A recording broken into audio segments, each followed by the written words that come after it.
The scene view is where you will visually construct your game, and this can be navigated by making use of the buttons above the view. These buttons correspond to the Q, W, E and R keys on the keyboard. The first button, the hand tool, is purely for navigating. With this tool selected, drag with the left mouse button to pan, and with the right mouse button to look around first person style. Hold the Alt key with this tool and left mouse button drag will let you orbit around the point you are looking at, whilst Alt and right mouse button dragging will zoom the view. With any object selected in the hierarchy, you can focus on the object either by double clicking the object's name or by pressing F with the mouse cursor over the scene view.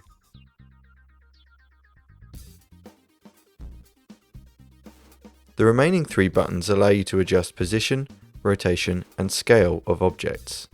By dragging the corresponding axis handles, you can move objects in X, Y or Z. Likewise, this also applies to moving in 3D by dragging from the center, although this is not necessarily recommended for moving in 3D space. Likewise for rotating, you can rotate in all three axes, or you can just drag from within those, but again, a lack of control will occur when trying to drag in all three axes at once. And again, with scaling, you can scale things in all three individual axes, or drag from the center point in order to scale uniformly. In this instance, it is recommended to drag from the center in order to keep things in proportion. In the main bar of the scene view, you'll see two drop-downs that handle how the scene view is rendered. You can switch to wireframe, or look at alpha of how your objects are displayed, for example. These are followed by three toggles. The first toggle toggles lighting in the scene, the second whether a skybox is rendered or not, and the third allows you to preview audio from the game wherever the editor camera is currently located.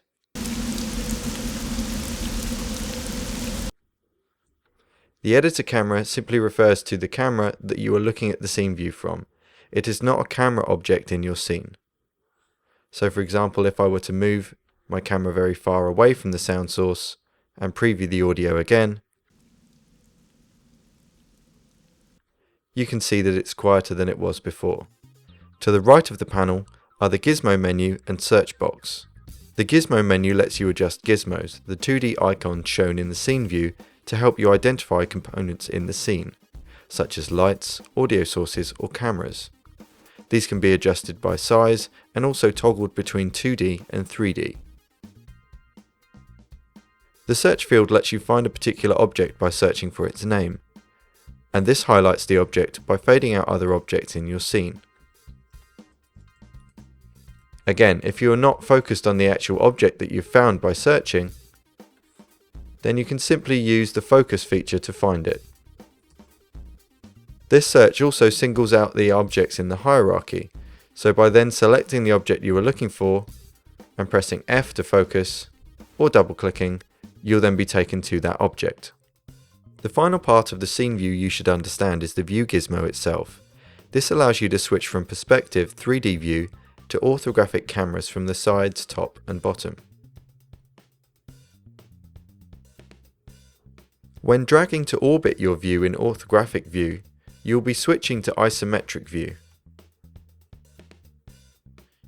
You'll be notified of this by the term ISO written underneath the view gizmo, but do not confuse this with actual 3D perspective view. And be aware that you can switch back to perspective view simply by clicking on the white cube in the center of the view gizmo.